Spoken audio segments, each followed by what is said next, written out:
Hello and welcome to Chasing Leviathan. I'm your host, PJ Weary, and I'm here today with Dr. Barry Lamb, professor of philosophy at UC Riverside, and the founder, host, basically everything for Hi-Fi Nation.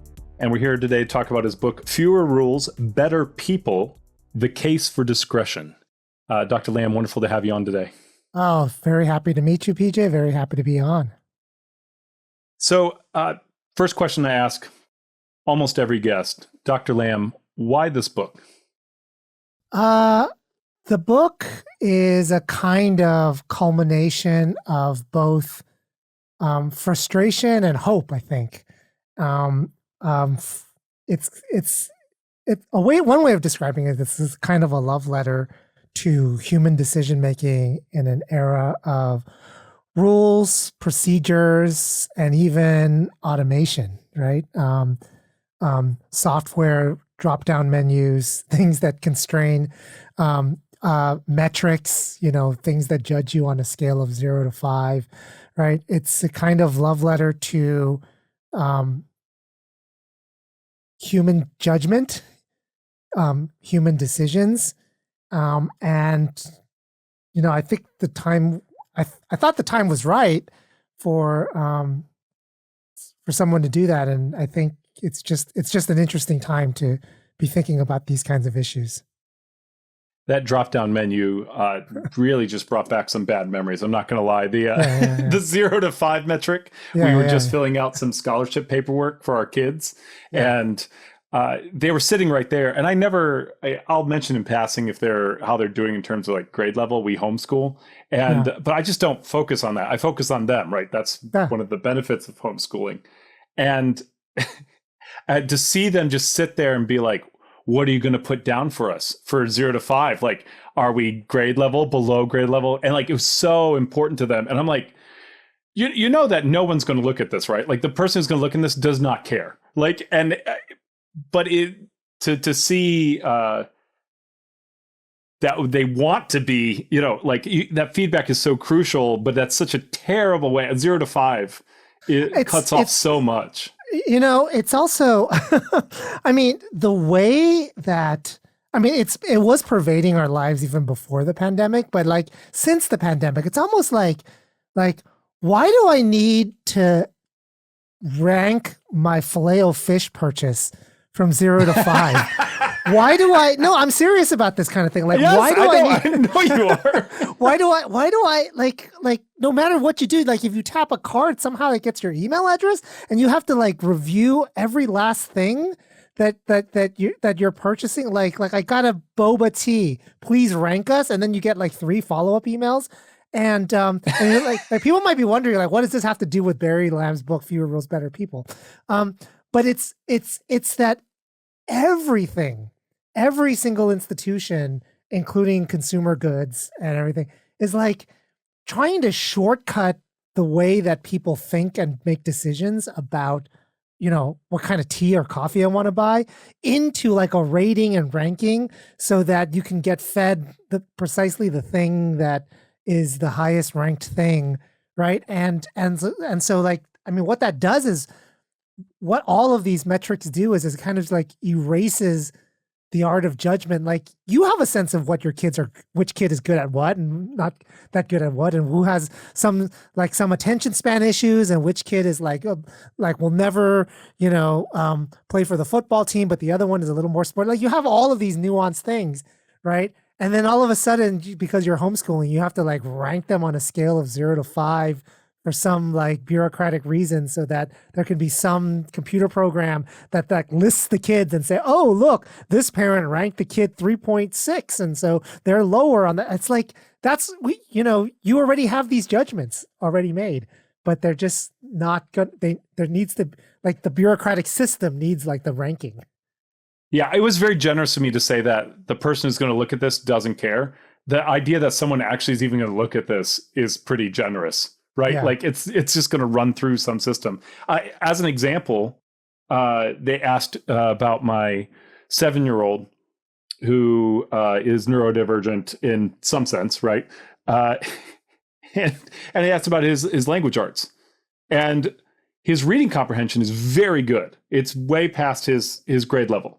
but his handwriting is like his father's. It's atrocious, right? Like his writing skills, he's actually, the thoughts are there, but actually getting it out on paper.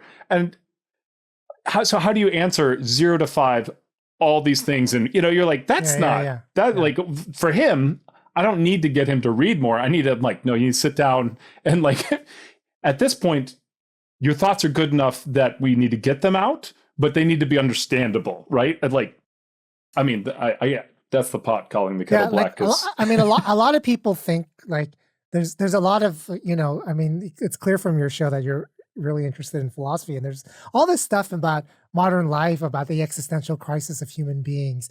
But only recently are philosophers actually talking about the way in which really the biggest feature of modern life is the way that some number kind of like defines you, right? So like for kids, it's GPA, right? Yeah. The earliest, when you become an adult is your awareness of your credit score, right? Like that's the thing that's like the most prominent feature of living in the 21st century, right? And if you're, God forbid, but like all of these kids who are doing Uber and like all these gig works, like they're defined by their ranking, right? There's like, they're a 4.7 versus a 4.8 versus a 4.2. And so much of decision making now is like, oh, I'm driving through this town. Let's look up where I should stop at a restaurant. What's my threshold? Is it a 4.4 or is it a 4.2? Like that's the predominant feature of like 21st century life. And it's more of that is coming. And eventually, it's taken over like the dating world, right? Like, so like young people, like, we're so lucky, right, PJ? Like we're way past that. But like these young people, like they're on these apps, and then there's like these numbers that you screen out and all this stuff. I'm just like, if anything's a feature of 21st century life and moving forward, it's the reduction of all human information to certain kinds of numbers so that you don't have to make kind of judgments that what we would call qualitative judgments about anything anymore, right? It would just be like the pure quantification, because that kind of stuff is what is monetizable. It's what's, it's what's measurable for policy. Like everything in the world right now, the language of it is metrics. Yeah, we're trading in a lot of senses. We're trading responsibility for rules. Yeah.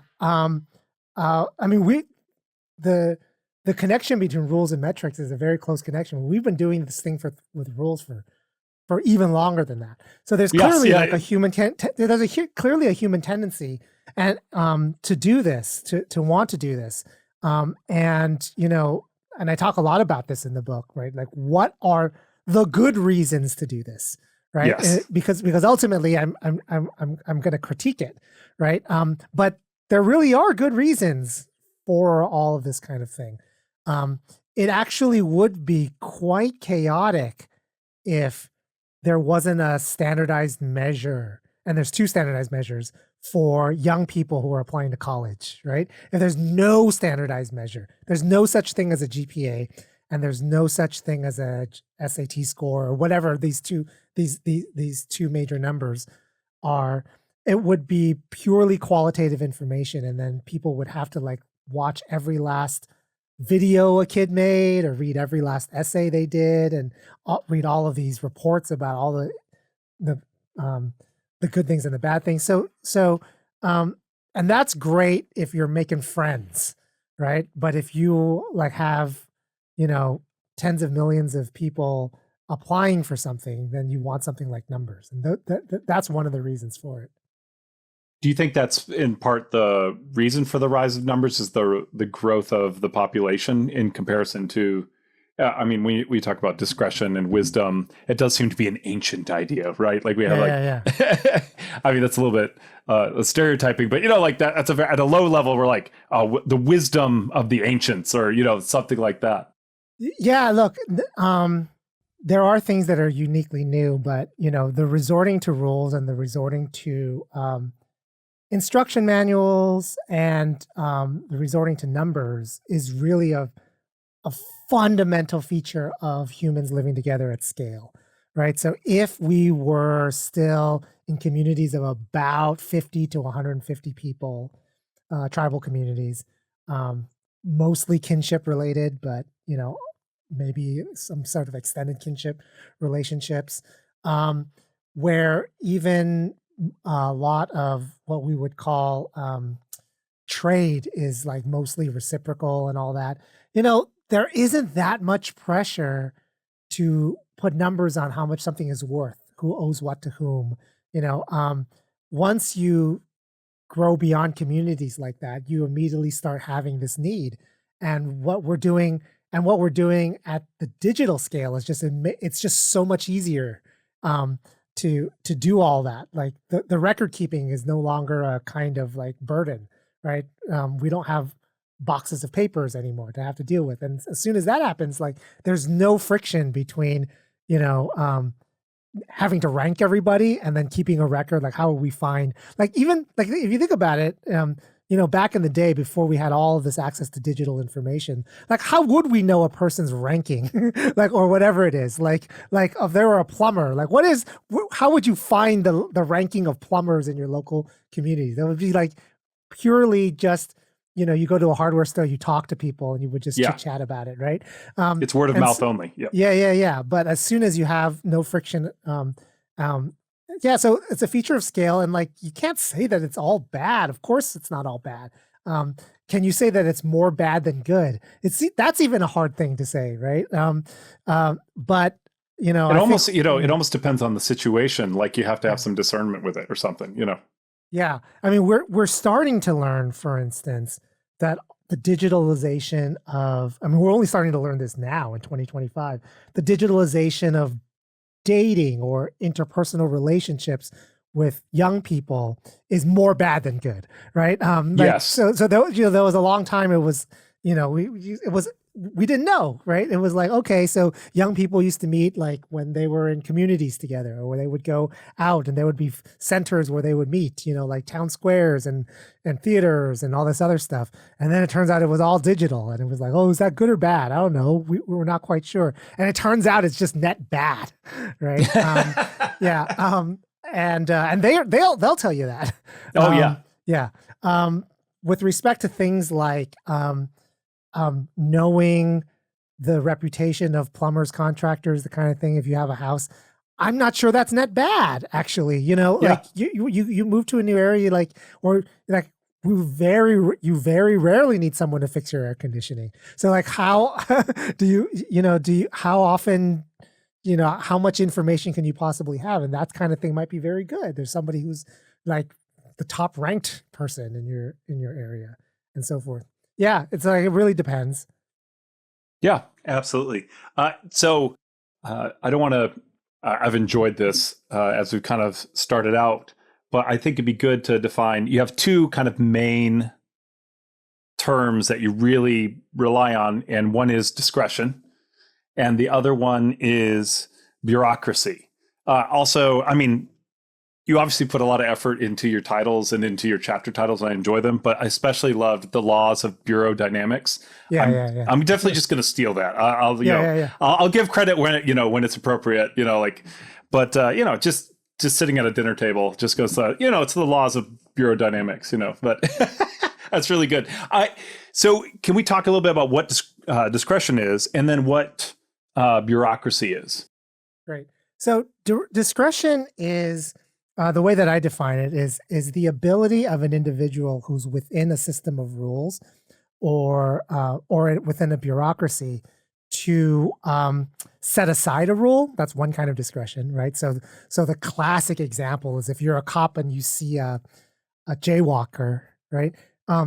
You don't have to ticket every single jaywalker, and especially if you're on the East Coast, it's like a ridiculous idea to think that a cop is going to ticket every jaywalker. But there's a law that it's not ridiculous in like California, by the way. Like if you come out here, you'll stand at an intersection and it's like there's like a red light, and you're like, I'm going to cross, but everybody else is just standing there scared out of their mind, like that something would happen, and because there's less discretion about ticketing jaywalkers. So that's a classic Really? example. Yeah, yeah. I've always totally. grown up on the East Coast. I did not know that. I always thought jaywalking was like, like this fantasy crime that like people talked about. I've never seen someone get a. No, go to Los Angeles. So there's a way of talking about that. People talk about this like, are we on Los Angeles rules or are we on New York rules, right? And I lived in New York for whatever 22 years, like in the New York metropolitan area. And this coming out here, it's just like, wow, everybody is just scared out of their mind. But when I was growing up, it was just like you would never ever set foot in an intersection if the no walk sign was on. And that's because there was just a lot of ticketing of jaywalkers in Southern California. It's just the way it is. Yeah. Yeah. So discretion is like that. That's one of the classic examples, to be able to set aside a rule. Another example of this is closer to what we have been talking about was the ability to make a judgment on the basis of a list of factors without a formula for doing so, right? And so one great example is like you're hiring for a job, right? And you do an interview and there's a list of factors you're looking for. Can this person work well with others? Can they does it sound like they can do the job? Like, list, do I like them? Like a list of stuff.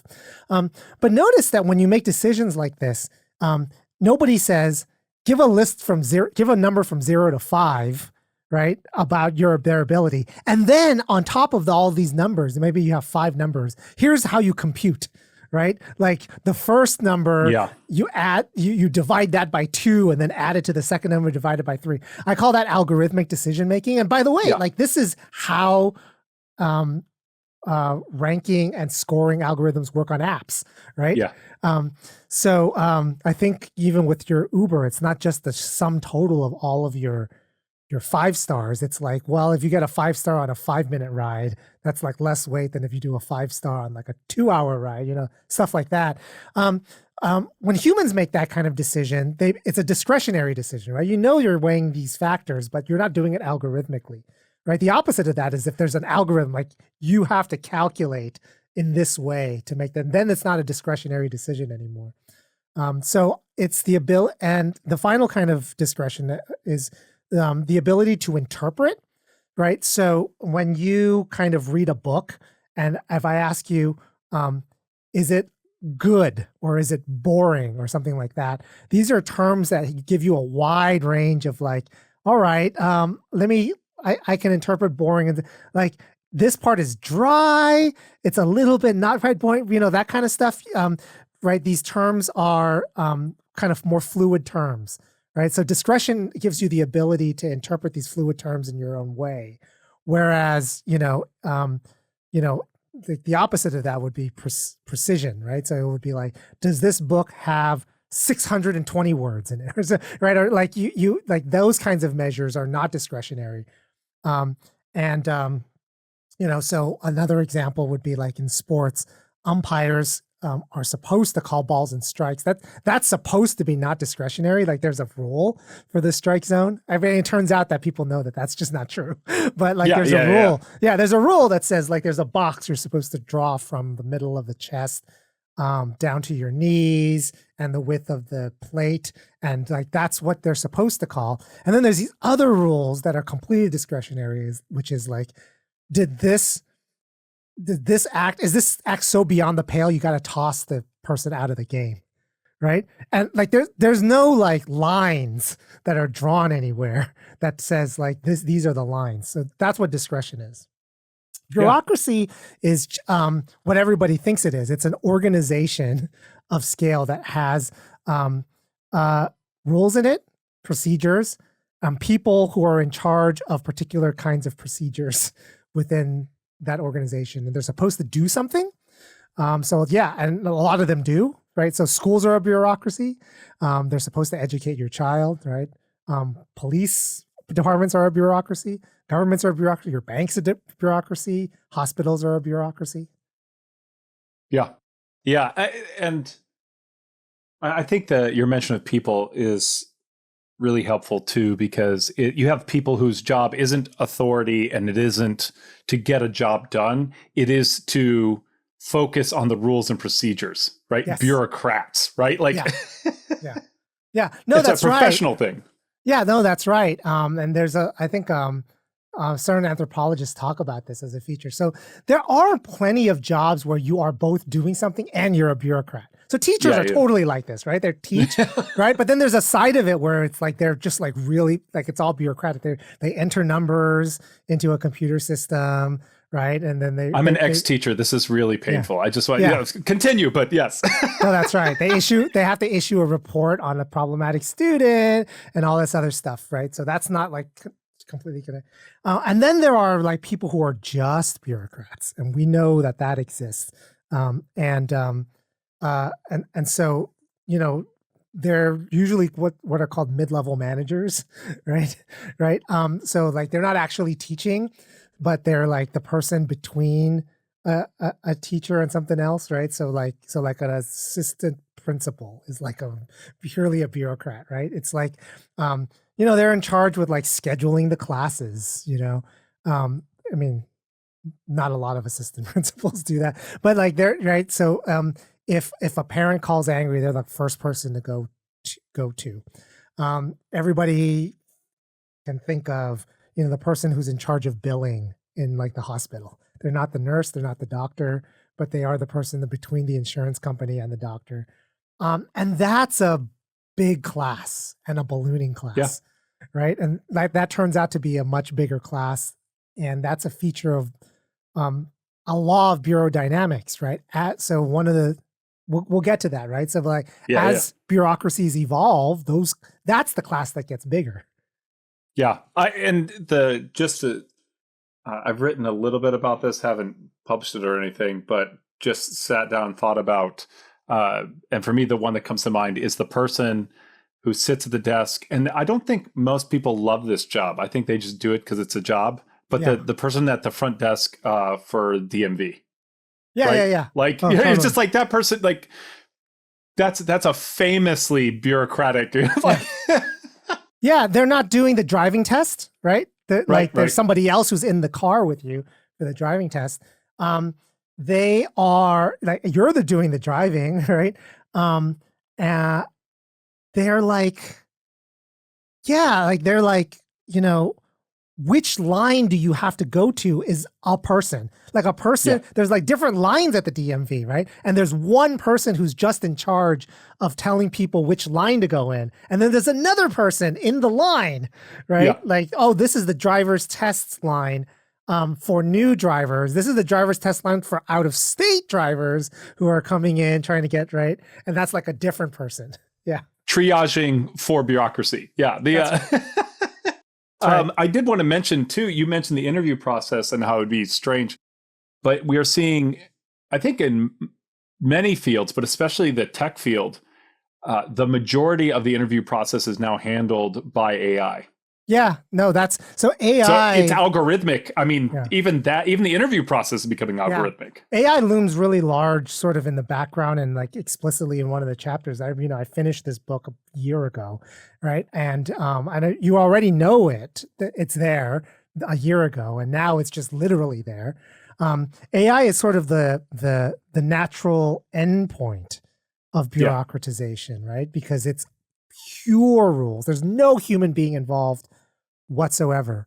And AI is now not only in the screening process for resumes, it's also in like the actual interview and the assessment. And all of the assessments are not human judged assessments, right? It's completely metric-based assessments. All the reasons for why you wanted some numbers in the first place is the reason why these people go all the way to AI. Yeah. So I think now, natural follow-up, what are the laws of bureaudynamics? Gosh, I should have had 3, and I had 2 in the book because, the play on words is like thermodynamics, right? And there are actually 3 laws in there. So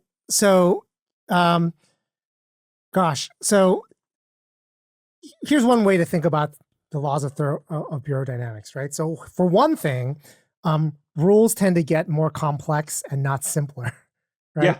Another, like there tend to be more rules and not fewer rules across time.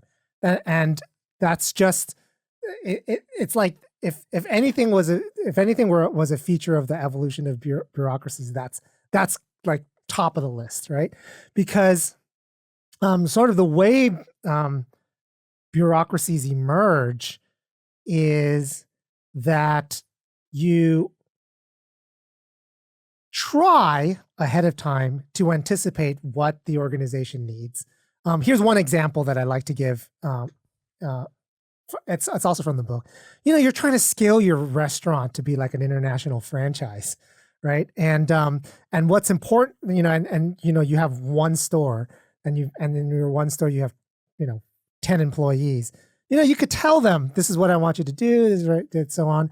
But as soon as you want to reproduce that same restaurant at 50 other locations, now we need rules. Okay.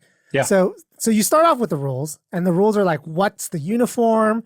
What do you say when somebody walks into the door? That's the first thing that you ask a customer if you're going through a drive-through. Like, what's the first thing you say at the drive-through, right? What's the line of cooking? Like where's the beef and where's the buns and so forth? How many pre-made burgers do you need versus all this other stuff, right?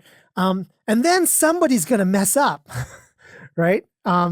Or somebody's going to find in the rules, well, the rules didn't say like I couldn't have an ear piercing, all those stretch piercings that sometimes you walk into like a store, right? Like they said you're allowed earrings, but then all of a sudden there might be like somebody who has this huge stretch piercing, and then like management doesn't like that, but there's nowhere in the book, so then you add it, right? And so I mean that's sort of like a recipe in all of bureaucracy. Like anybody who's like even a 30-year-old adult who's been through anything in a part of a workplace or a doctor's office or whatever will recognize this feature that there was some kind of violation or some kind of thing that like stretched the rules, and then they just like built a rule on top of that. If you ever done your taxes, you'll recognize this, right? You're like, why is it not just 20% of what I earned? Well, because what I earned,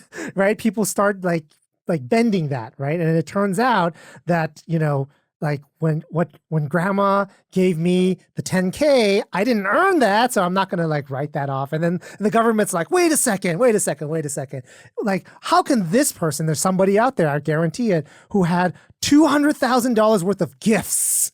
Like, it's only gifts? Nobody has $200,000 worth of gifts. So then you like close that loophole with another rule, right? And then eventually you get the US tax code, right? You have all the building codes that are local to us, the noise ordinances. And then in workplaces, like I actually looked this up. I actually looked at the McDonald's rule book for franchises, and it's like, it reads like this, right? Like oh yeah, even just the dress code, you're like, oh, I see what happened there, right? Somebody showed up with a stretch piercing, right? Or somebody's like shirt was the right color but a little too baggy, and so like now they needed a rule about how fitted the shirt has to be, like a manager has to be able to pull it and it has to come out only like 3 inches or something like that. Like that's like the evolution of bureaucracy.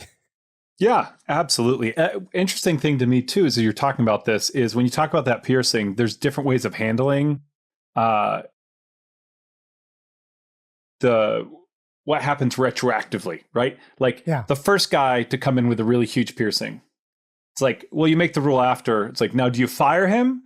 Or, and this is a fascinating thing to me is, and I think this is kind of in some ways the opposite of discretion, are the creation of artifacts in the system. Like the way that that guy gets grandfathered in. And everyone's like, in the rule book, it's like no stretch piercings. And then you're like, there's one guy who walks around because he got to grandfather in because they wrote it after he came on, right? And they don't want to fire him. They can't fire him or something like that. And those kind of artifacts are really fascinating. And they're great clues for history, the history of how things are formed, right? Yeah. Oh, totally. 100%. Like, and look, the way I see it, like sort of like the Barry Lamb way of looking at it is the non-bureaucratic way of doing it. Just like go talk to the kid. Hey kid, like that freaks people out. Like, could you not wear it? Right. And I mean, like maybe some kid is going to escalate it. What, are you going to fire me? That's right. That's that's discrimination, right? Whatever. But the default way of but that's not really the default way of doing it, right? Especially in the United States, right? The default way of doing it is like, would that kid have a cause? Oh, if that kid has a cause, then we need to have a lawyer go through the rule book and add the rule, but grandfather the kid in, right? Does that make sense? Like, yeah, so like, everything surrounding this is the idea that, that we're afraid of discretion, right? We're afraid of, right? So like the whole resorting to lawyers is a thing that's about, that's a fear of discretion, right?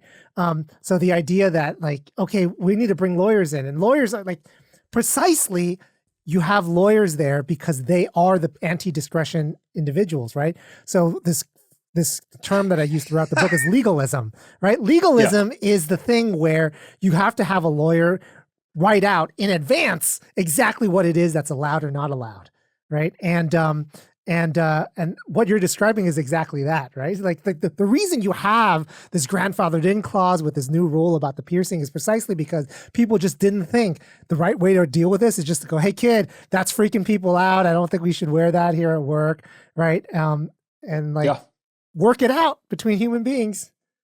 Well, you said the noise ordinance thing. I mean, that's such a great example of this, where it's like, oh, you have two neighbors who have bad social skills, and one couldn't just go talk to the other and be like, hey, it's 10 o'clock at night.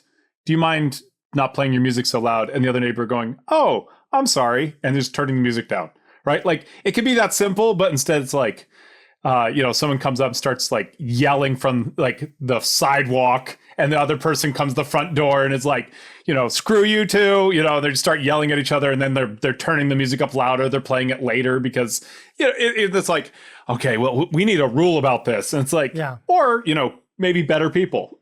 Yeah. A lot of the things that these things arise precisely because there are people who are incapable of living literally next to each other in your example, all right, and want third-party intervention, right? Yeah. And as soon as you want third-party intervention, there's got to be some way of the two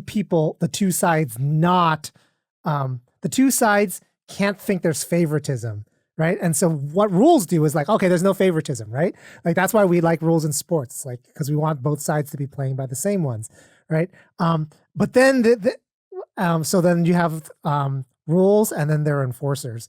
The funny thing you mentioned about noise ordinances, I think this is an example in the book, which I actually looked up the local noise ordinance here where I lived, and it was a legalistic rule. It was literally like this many decibels within 10 feet of the property line as like measured by a something decibel meter, right? And it was like, no human being, like none of us like have a sense of whether or not I'm violating that rule, right? It's like, like I don't have a decibel meter, and like I actually don't know within 5 feet of my property line, like where I'm not quite sure where my line is, right? But those things had to be written that way precisely because you had people first complaining about noise, then you had people complaining about the cop who was enforcing it, right? Like saying, I don't trust that guy. I don't think I was in violation. Show me where in the rule book, right, that like this particular act of mine, like idling my car at 10:30 p.m. violated that. And so they needed to have a very specific rule about the decibel meters within someone's like property line for the cop to be able to say, yep, see, I'm fair, right? Yes. All of which could have been settled, right, in a way that didn't invoke that. Well, and this is where you see, depending on the person's temperament, but with a bureaucrat, with a cop, like enforcers or bureaucrats, you see that response of, hey, look, it's nothing personal. It's just the rule. Everybody has to go by. I mean, how many times have we had that conversation with people? And what it is it's shifting 100%. The responsibility. Like the cop may actually like absolutely be annoyed with you. The bureaucrat might like actively dislike you, but they can talk like that and they can shift the responsibility for the decision, even if they could make your life easier, to the rules. Yeah. And I think that So there's a lot of things to say about that, right? So we hate it when people shift all the responsibility to the rules, and rightfully so. we shouldn't shift the responsibility from people enforcing the rules to rules, because everybody recognizes that there are stupid rules. And everybody recognizes that there are good rules, but that don't apply in an individual circumstance, right? Everybody recognizes that, like, jaywalking, like if in New York City people didn't jaywalk, you would never be able to get anywhere, right? Like right? It's just true. Like, you can't, like, you can predict your walk uptown, right? And like how long it's going to take you, precisely because you are not stopping every time there's a red light across this street, right? Like, you're just waiting for the cars to go by, and then you keep walking. Because everybody recognizes that, then everybody recognizes that even for enforcers, when something is just an unreasonable time to be enforcing the rules, they can let it go. They really can. They're deciding not to. So it's actually disingenuous to say, I can't do anything about it. It's just the rules. Okay, because usually they can. Now, in circumstances in which they can, like they would literally lose their job or get fined themselves for not enforcing a rule, then you have a regime that I call mandatory enforcement, right? You have mandatory enforcement where even the people who are in charge of enforcing have no judgment, right? We have a very good right to complain against that, right? Yeah. Because there's almost very, very few rules in this world are rules where there's no circumstance whatsoever, right? Where you can't violate that, right? Even rules against killing are like, well, self-defense, defense of others, right? Like, and there's like borderline cases of this kind of stuff. We have a right to complain when people just say, these are the rules, I can't do anything about it, in one of two ways. One is, typically enforcers really do have discretion. They will not get in trouble for letting something go, right? Or two, if it's mandatory enforcement and they have then that is a bad system. It's a bad system to require everybody to be a cop that doesn't have, like, it's a bad system. Like, it's a bad system with your kids. Like, you have a rule about curfew, or you have a rule about, no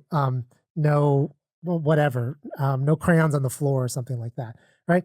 Are there zero circumstances where you can't make an exception? Of course not. Of course there's circumstances. And then you'd be a pretty bad parent if you actually like punished your kid in one of those circumstances. Yeah.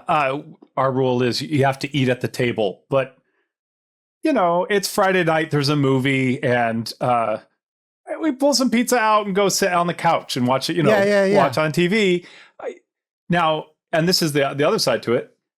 They've lost that privilege, right, a couple times because I've found like crusts, like, inside couch and stuff. I'm like, all right, so not ready for that. Yeah. Like, we're back to the table, and they're like, oh, you let us do it last time. I'm like, and you made a mess last time, right? Yeah. And that's more discretion, which of course is much easier with like 5 people. But yeah, but that's what you want. Look, like I think one of the points, like I try to hammer home in the book, is like, you don't want to raise a kid who is afraid of, as they're eating the pizza at the table, to carry it out and look and see what's on the TV in the other room. Like, could you imagine the kid that you've raised who's like, I can't do this, I'm going to get in trouble? What's that kid going to be like out in the world where they're like, suppose they're in charge of like other people? Like, the sole motivation that kid has is that they're going to be in trouble for breaking a rule they've never thought about whether it's important or not. They've never thought about whether it applies in this circumstance or not. Like, I don't want my kid like that. Yeah. Well, and for however many rules we create, I mean, I just saw an article talking about Peter Thiel said, every kid will make every decision after asking AI. And they're like, this is not a good thing, right? Like, this this is not what we're supposed to be doing. It makes me think, and I wrote this down earlier as you were talking, but discretion is a capacity and ability. And one of the problems, like, there are right times to have rules, but the more that we put in rules, the less we practice it. And it is an ability you have to practice. It is something you can lose or you can never gain if you don't practice it. And I think that's probably like however, especially with more people, especially with bigger societies, we feel this need for rules, but it is diminishing this capacity because it does not give us opportunity to practice it in meaningful ways. Oh yeah. I mean, you're outsourcing whenever you outsource a kind of important kind of decision making and kind of thinking, the part of your mind that is involved in that decision making gets atrophied, right? Let me give you just two like examples that everybody will recognize right away, which is your ability to navigate without GPS, right? So I don't want to talk about, oh my gosh, I was bad with directions before. It's terrible now. Yeah. But we know this because the younger you are, the more reliant on GPS you have been in your ability driving or whatever to navigate, the less of a just like even a general sense that,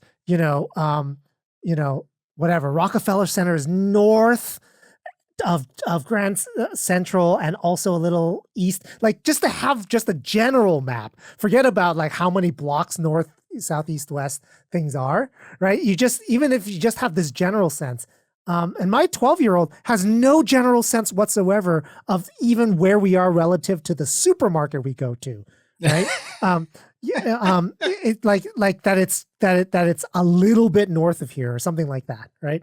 And people are like this, and you're talking about how bad you are at this, and it couldn't possibly be that GPS is making it better, right? Like, right? If you had to, look at a physical map that wasn't, reorientable the way that GPS is and all that, for, the first 5 years that you were driving or whatever, it's got to be better. And like an ongoing way in your own neighborhood, you at least have the sense of your neighborhood, like the general geography of it and so forth. When I moved back to Southern California, like I grew up having just the most general sense of where the freeways are relative to each other. So I can actually do that. And my wife never did. She like grew up inland. But she's completely reliant on GPS. She couldn't tell you where the 605 hits the 10, where it hits the 57 and so forth, which is like a very important skill to have.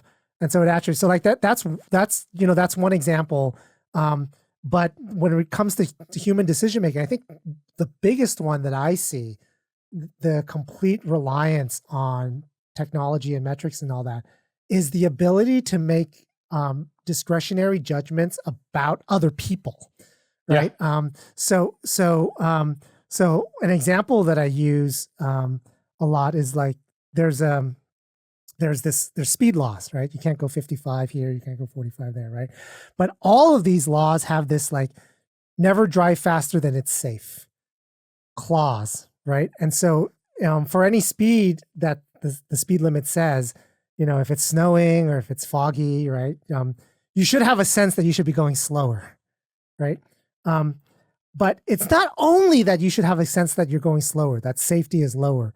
You should have a sense of what a cop might think about what's safe. So it's not just whether you think it's safe, it's whether a cop watching you might think it's safe. That's a second order kind of judgment, right? It's a judgment about another person's mind. It's not a judgment about just like your own safety. That goes completely away if you're outsourcing, right? Yeah. Right. If you're outsourcing to digital devices, if you're outsourcing to rules, if you're outsourcing to procedures, the final example I'll use is that everybody, no matter how inexperienced they are, can follow a recipe. But how many people truly understand what it is to make buttermilk biscuits, right? Yeah. Meaning like you have a general sense about the fat versus the flour versus the water proportions. And you know that if this goes wrong, it's because you put too much this, that, or the other, and how it's supposed to feel. Discretionary judgment about everything is like the ability to know and understand buttermilk biscuits, right? Rules are just like follow the recipe, exactly what's the teaspoon amount of baking powder and so forth. You might end up at the same place, right? You might end up making these biscuits in exactly the same way. But one person has a kind of knowledge and wisdom about it, and the other person doesn't. Well, and I bake a lot of sourdough. So that that rings true for me. There's two things. One is there just is no replacement for the feel of the dough, because your ingredients, I mean, this goes into, we don't have time to get into all the food stuff and the way that we approach food, but not all flour is the same, not even from the same company, right? Like there's small variations. No. Yeah. But the other side to it is when things go wrong, it takes discretion. It takes this sense of judgment to be able to trace what's going on. Yeah. Like if you're following a recipe and something doesn't turn out right, you can go and check against the recipe and be like, oh, I missed a step. But if you don't see anything, if you can't, then you have no idea. Whereas, look, like if something goes wrong with sourdough, I know what to check because I understand it, right? If that makes sense. 100%. I mean, I could talk about like cooking all day, you know. So you're pointing something out that I think a lot of people will recognize too, is like, actually, it's not even in the best case scenario, AI will give you the good result, right? But we're not in the best case scenario at all. And most of the time, like the person who understands the sourdough makes the better fucking sourdough. Like that's just true, right? It's just absolutely true, right? So like that's true. I actually think the person who makes the better judgment and knows directions better, like actually gets there, right? Because like you follow the GPS, you're like, that doesn't look right, right? It doesn't look right. Like at this time of day or whatever, like that. Like if you go that direction, you're not really gonna, you know. And like people who have a sense of judgment, like know this kind of stuff. And with cooking, that's what understanding and judgment from experience gives you, right? I've been at Thanksgiving dinners where I had a friend who was like, "Or I'm using this recipe for stuffing." I was like, good. And it's like, it calls for 5 cups of chicken broth. And I said, 5 cups? That's an enormous amount, right? But she had absolutely no sense of how much, like the proportions are supposed to be for stuffing, right? So just 5 cups, it could have said 5, it could have said 2, could have said anything, right? But like, that's what it is, that having, like, learning to cook, not just from recipes, but from an understanding, right, of it. And it takes time, right? It takes experience. It takes mistakes, right? And it takes different kinds of mistakes, as you well know, to know very quickly, like, you know, like sometimes you forget ingredients, right? But with enough experience, you're like, something's wrong, right? You have this sense, like you're making a thing, you're like, something's not right here. Like, oh, I forgot like that, something like that, right? And that just 100%. Happens with cooking all the time, right? In a way that, like, in a way that recipe algorithmic procedures, you know, you just don't have. And you touched on it. The difference is that if you go by the recipes, if you go by AI, it's easy. And that's really what this is about, right? It's like, it's much harder to try and get along with a difficult neighbor than it is to just be like, here are the rules. I called in Big Brother. Big Brother's doing this for you. So I have to use this. You were talking about the GPS. This actually just happened to my wife and I. She accidentally switched her Google profile to an old one, and it tried to send us to our old house. Right, and we were driving, and I'd been driving for like 45 minutes, and I was like, this is not, you know, it was like, it wasn't too far off, but I was we were about 10 minutes out of the way, and I was like, you hit the wrong, so like, where are you sending us? And I of course, we could have been waiting till, if there hadn't been discretion, we could have been waiting until we got there, right? I mean, she was messing with the kids in the back, so she wasn't paying attention. Like, obviously that's my job, but I feel for everybody's over reliance on GPS. You know, like if I'm in a new town, I don't think I would take an inordinate amount of time of, you know, looking at the map and then like internalizing that, you know, Hyde Park is north of here and like Beacon is south of here. Like I just wouldn't, I wouldn't do that either. And with respect to cooking, you know, like my child who decided she wanted to make herself dinner went from 0 to pesto in 15 minutes. Okay. It wasn't great because she, you know, Googled it or AI'd it, right? And like, obviously if you're interested in developing a kind of judgment, you're like, okay, I kind of have to understand the theory of pesto, right? Like there's the green, but then there's also the like how much fat, and then like different nuts have different kinds of, you kind of, Oh yeah. I said you can do that, right? And then you would do that by, you wouldn't be going from zero to pesto in 15 minutes. No way. You would go from zero to something in maybe a half an hour with some thinking and judgment. And then you would do it again and again and again and again. And then after like the 10th time, you would have like a sense, right? That like, right. And so, and you still wouldn't get to the point where like, if you didn't have pine nuts and you had these other nuts, like, which is the one I should use? Right. Like more experienced cooks will go, well, you shouldn't use that one, right? You shouldn't use that one. You should use that one, right? But like then she would Google it, right? Right.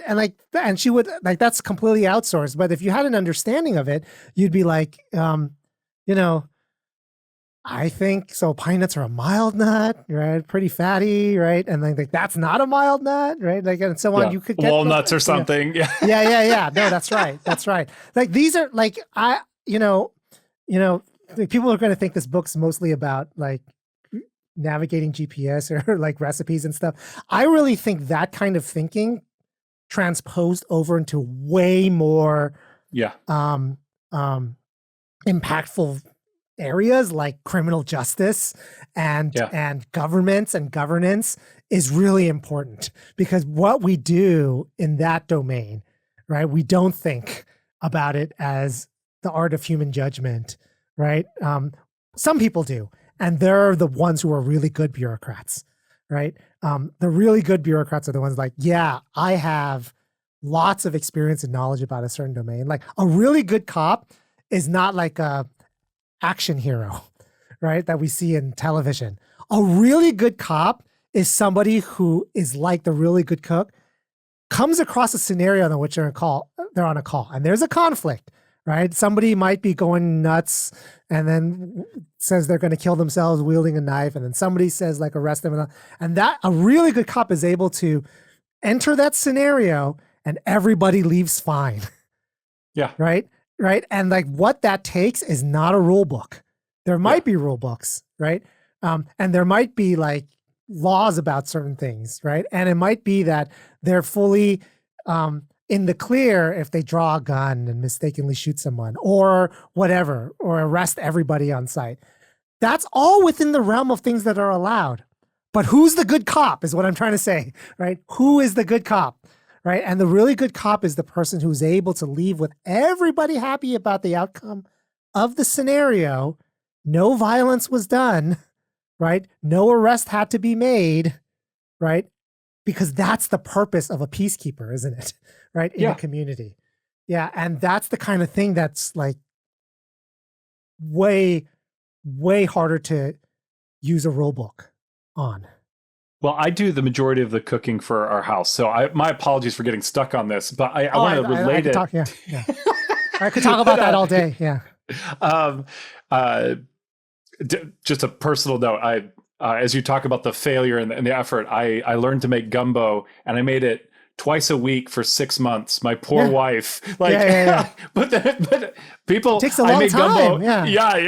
But now people they like my gumbo, right? Like that. Yeah. Like hopefully at that point, if my gumbo's still bad, then maybe I should try something else. But as you're talking about this you're talking about the good cop.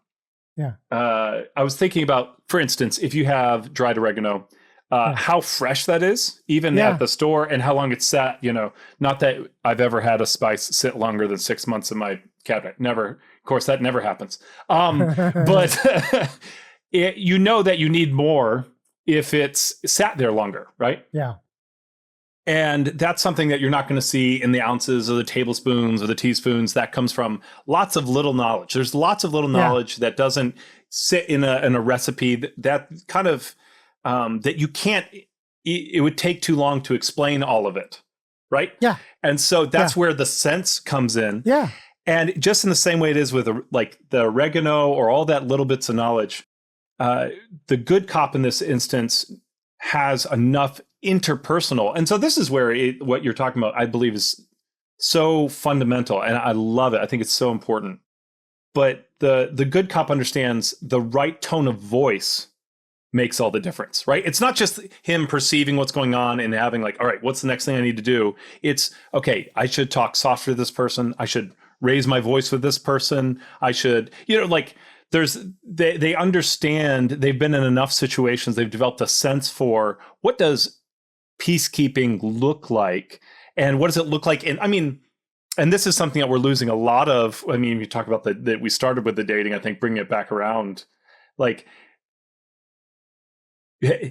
okay, I have this questionnaire I fill out and then it matches us, right? And so we are a match. And it's like, whereas we talk about chemistry, before dating services, this idea of, there's body language and these are all sense things. These are things that you can't really break down. Yeah. Yeah.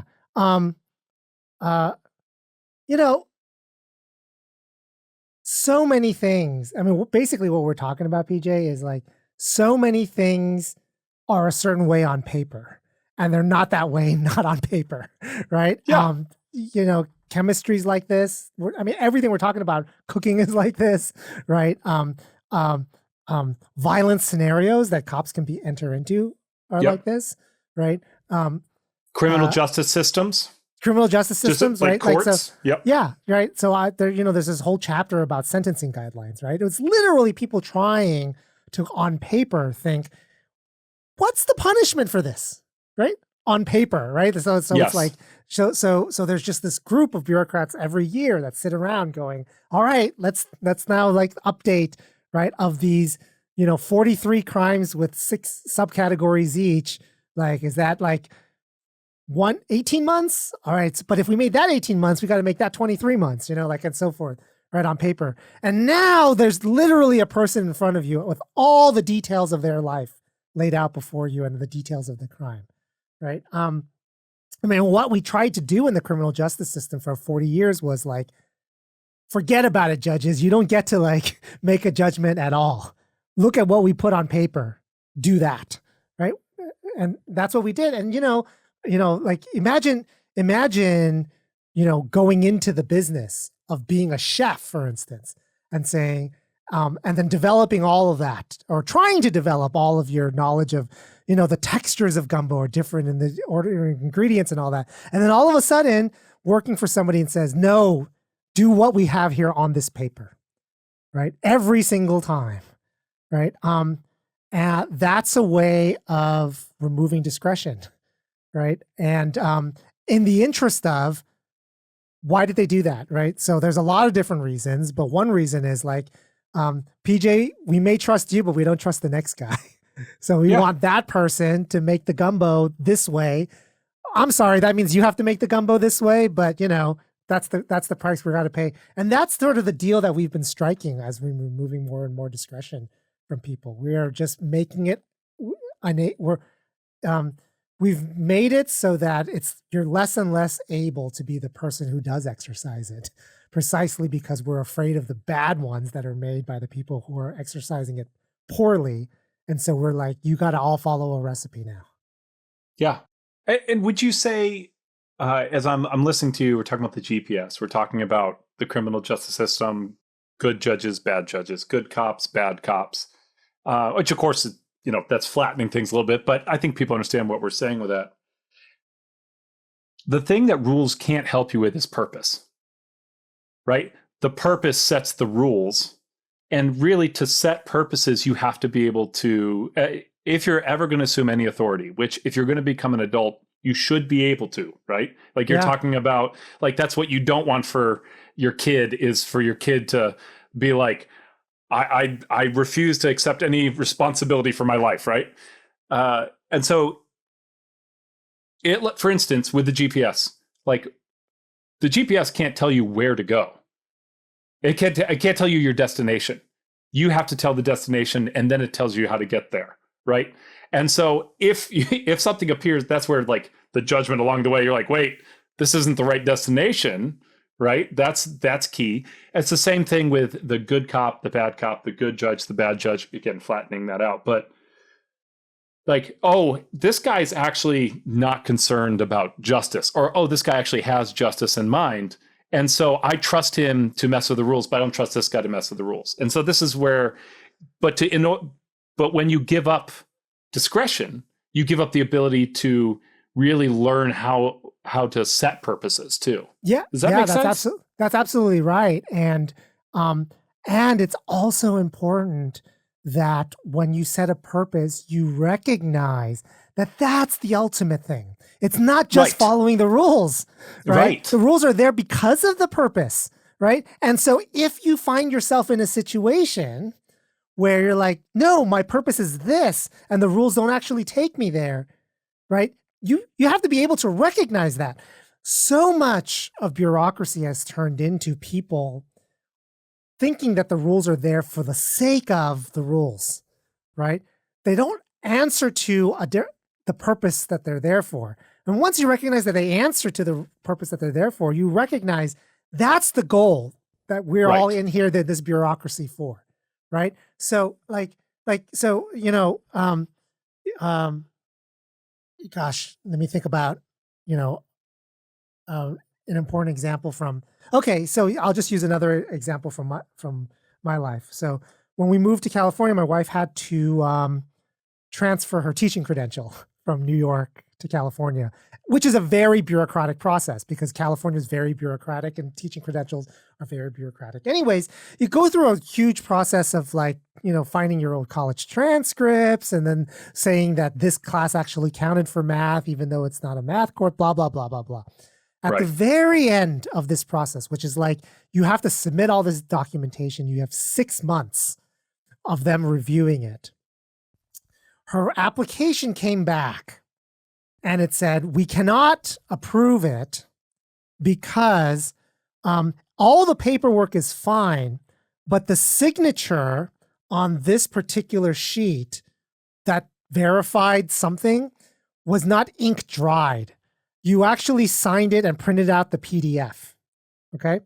Now, what is the purpose of the transferring of teaching credentials and so forth, and teaching credentials in general? The purpose is to make sure that people have the right qualifications to teach your kids, that you don't have a teacher in front of them that doesn't know how to teach kids, right?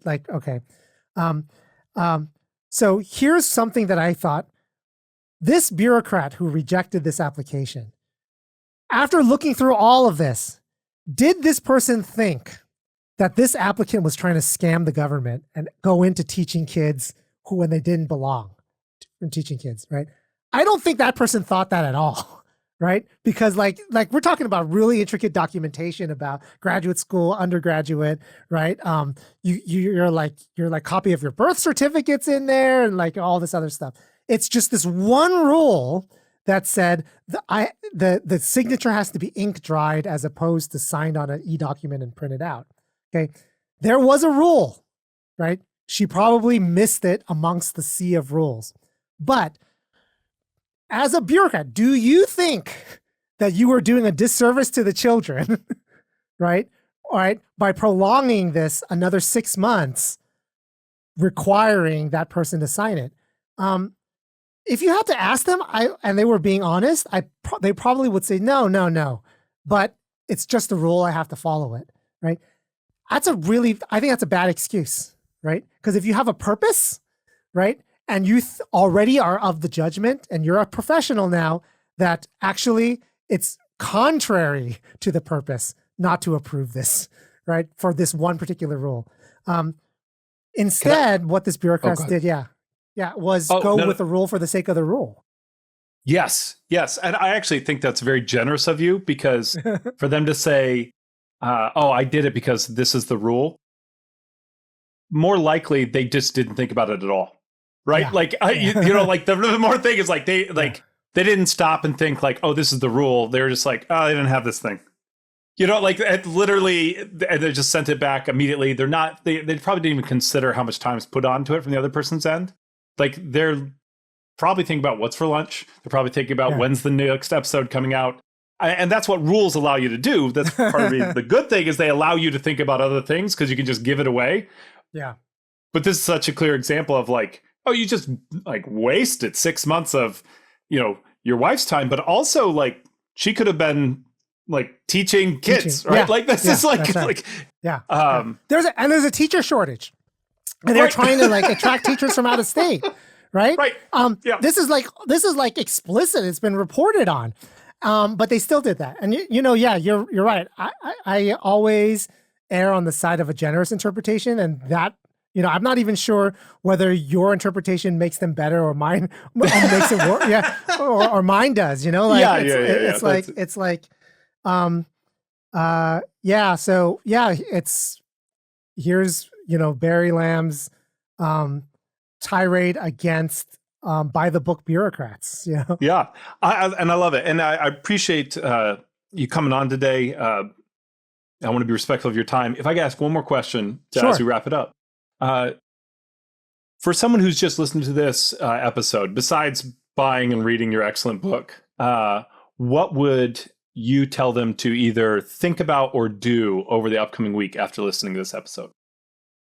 I think that they should be mindful of whether they're a bureaucrat in the sense that they have enforcement power. No, I'm serious.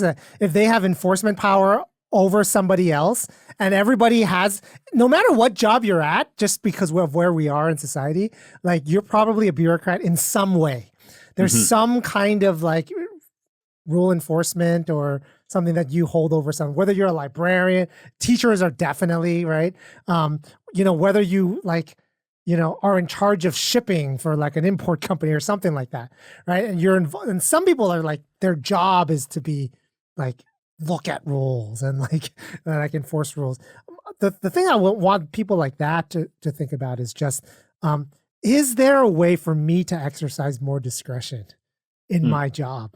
Because I think not only will you be better at your job by doing that, you're actually going to be a better person, right? You're actually going to feel better about yourself than think that you're some kind of automaton. You're a piece of software there for rule enforcement. So I would say something like that. And then the second thing is never, ever accept from a politician or a prosecutor or a DA or a police officer that they're just following the law, right? Because that's the law. If you don't like the law, you shouldn't pass it. Pass another one, because it's just true that discretion is built in to law enforcement at all levels, state, federal, and that the person who's enforcing it is doing it because that's their decision, right? Yeah. And just make sure you know that and you think about that. Beautiful answer, Dr. Barry Lam. Absolute joy having you on today. Thank you. Thank you, PJ.